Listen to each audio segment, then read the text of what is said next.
célébrée officiellement chaque année le 8 juin depuis 2009, la Journée mondiale de l'océan est l'occasion de sensibiliser l'opinion mondiale aux défis rencontrés par la communauté internationale en relation avec les océans. Poumon de notre planète fournissant 50% de l'oxygène que nous respirons, l'océan est également une source importante de nourriture et de médicaments et un élément essentiel de la biosphère. Le concept d'une journée mondiale de l'océan a été proposé pour la première fois en 1992 au sommet de la Terre à Rio de Janeiro comme un moyen de célébrer l'océan partagé de notre monde pour sensibiliser sur le rôle crucial qu'il joue dans nos vies. Le thème de cette année de l'édition 2024, c'est réveiller de nouvelles profondeurs. Awaken New Depth. Ça veut dire tout simplement qu'il faut faire plus de recherches dans les autres profondeurs qu'on n'a pas pu explorer jusque-là.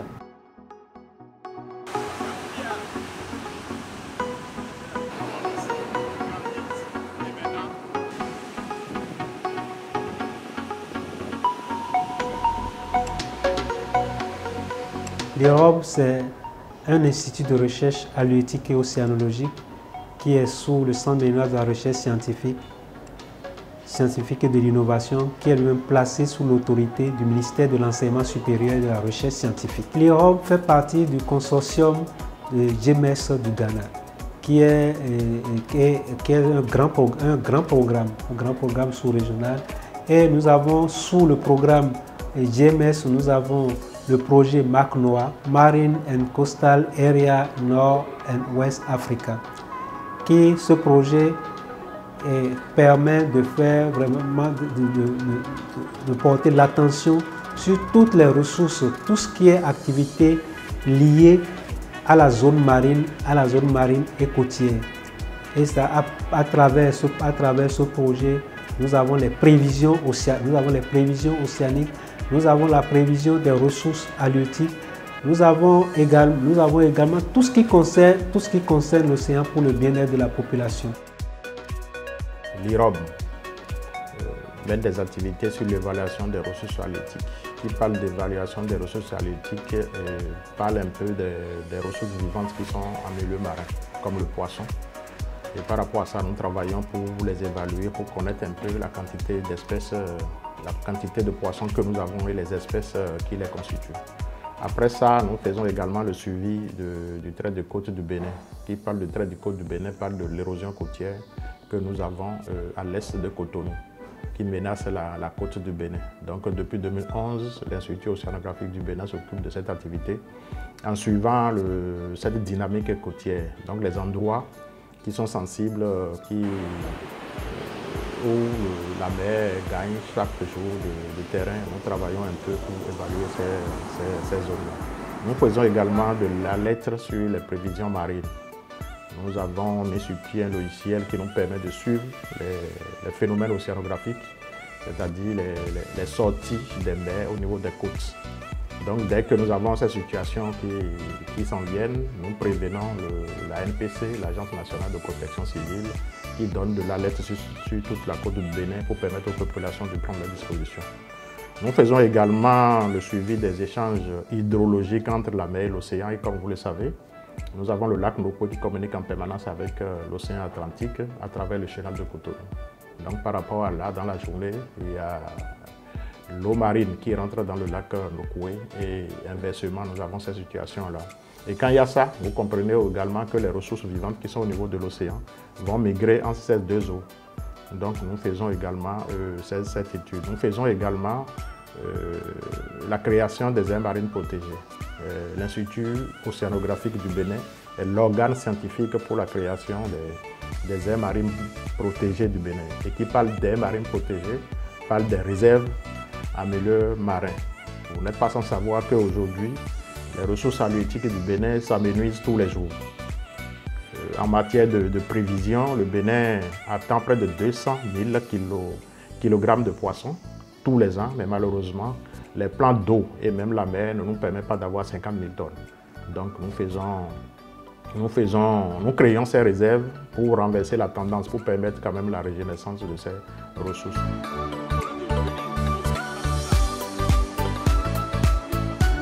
Par rapport à la zone côtière, nous avons deux causes. Il y a les causes naturelles et les causes anthropiques. Les causes naturelles, c'est ce qui vient de la nature. Notre côte ici, comme vous le voyez, c'est une côte sableuse. Et notre côte aussi est exposée à de grandes houles qui viennent se dépeler sur nos côtes. Donc avec ces mouvements de va-et-vient de ces houles qui viennent se jeter sur nos côtes, il y a un courant littoral qui est créé. C'est-à-dire un courant littoral, c'est-à-dire un courant qui est parallèle à la côte et qui va de l'ouest vers l'est. Et ce courant, dans son parcours, fait déplacer le sédiment donc dans son parcours. Donc de façon naturelle, il y a ce déplacement de sable qui se fait le long de la côte. Donc tout ça concerne toute la sous-région.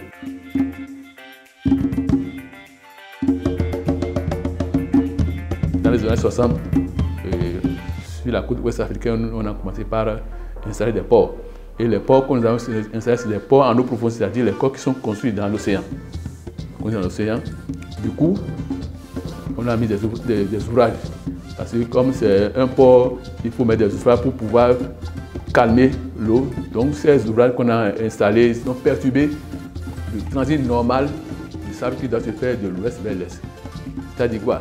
Quand l'ouvrage est installé à un endroit, c'est que tout le sable qui doit quitter, quand je prends le port de Cotonou, on a mis des digues.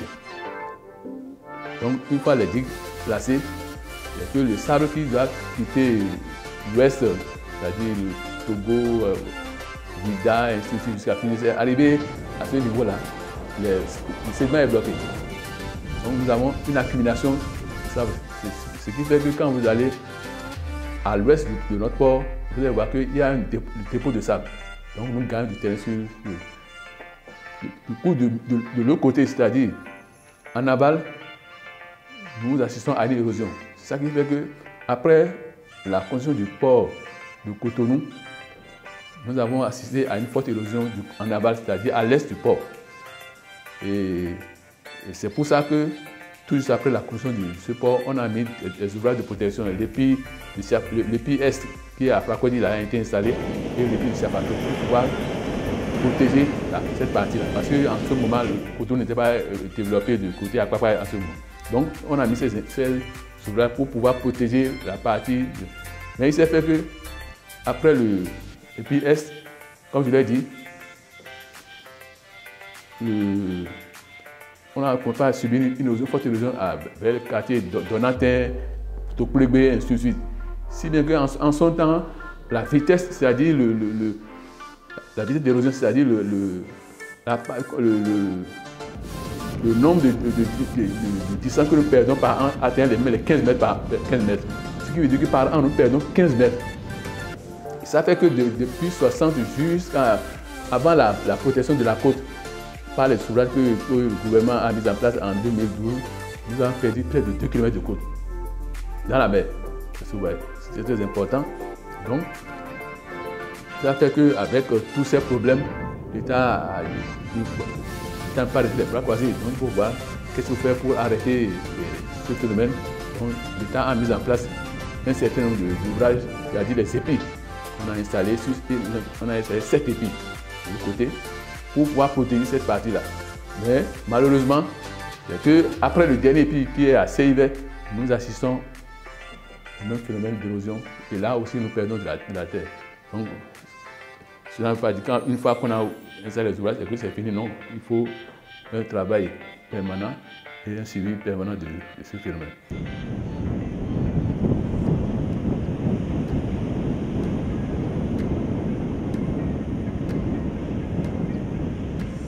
En termes d'alerte précoce sur les états de la mer au Bénin, l'IROB à son niveau a un système de modélisation qui permet de prédire sur l'espace de 2 ou 3 jours grand maximum les survenues d'événements dans le milieu océanique.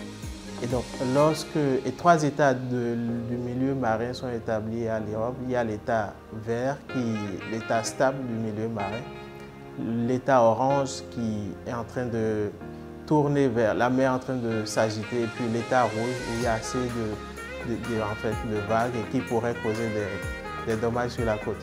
Et donc, lorsque l'IROB fait une prévision qui tombe dans l'orange ou qui tombe dans le rouge, automatiquement cette prévision est remontée vers la cellule d'alerte qui ensuite, l'alerte prise par l'ANPC, est envoyée vers les populations, vers les pêcheurs pour pouvoir en fait prédire ou parer contre toute éventualité de dommages. Par rapport aux alertes de prévision marine, vous savez que sur toute la côte du Bénin, nous avons plus d'une soixantaine de campements de pêcheurs. Et quand on parle de pêcheurs, il y en a parmi eux qui ne sont pas instruits, donc qui sont nos parents, qui sont analphabètes. Et par rapport à cela, ils n'arrivent pas aussi à utiliser les portables. Donc nous avons formé les responsables de chaque campement à qui nous avons donné des drapeaux de différentes couleurs, couleur jaune, couleur verte et puis couleur rouge. Donc tous les matins, dès que le chef du campement reçoit le message, si la mer sera très dangereuse, le responsable du campement, il plante un drapeau sur la côte, le drapeau rouge dans ce cas-là. Mais dès que la mer est modérée ou calme, c'est le drapeau vert qu'il met.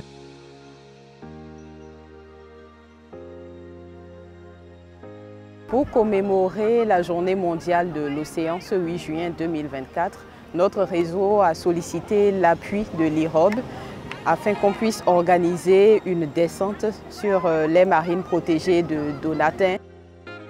C'est notre première action. Et nous sommes nés en janvier et il était temps qu'on puisse agir, il était temps qu'on puisse montrer davantage notre engagement, notre responsabilité. Nous sommes engagés à la protection de l'environnement en général et de l'océan en particulier.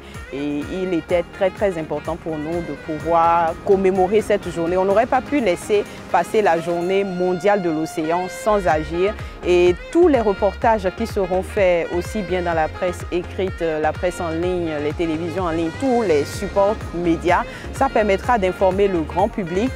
Nous avons appris aujourd'hui par exemple que les pêcheurs, grâce à l'IROB, ont des systèmes qui sont bien mis en place pour les informer en temps réel afin qu'ils puissent savoir quand est-ce qu'il faut aller en mer, quand est-ce qu'il faut patienter, quand les conditions météo ne sont pas bonnes. Et c'est des informations que nous allons partager à travers nos différents reportages, nos différents canaux de diffusion. Donc notre rôle, c'est d'informer. Après, qui a l'information a le pouvoir, chacun pourra en faire œuvre utile. Je voudrais inviter toutes mes collègues à davantage travailler pour rendre l'information environnementale, particulièrement celle liée à la protection des océans, disponible, accessible en langage terre à terre, parce que voilà, on travaille avec des chercheurs au niveau de l'IROB et la science a souvent des codes. Donc notre rôle à nous est de pouvoir trouver les mots justes, que ce soit en français, en langue nationale, pour sensibiliser, informer et montrer aux populations que c'est vraiment dans leur intérêt. Un seul message. Le message, c'est qu'il faut que nous tous les citoyens, nous puissions adopter un comportement citoyen pour préserver les écosystèmes. Tout ce que je vais ajouter, c'est de pouvoir remercier les autorités de la coordination GMS Africa et MACNOA du Ghana pour avoir supporté cette activité.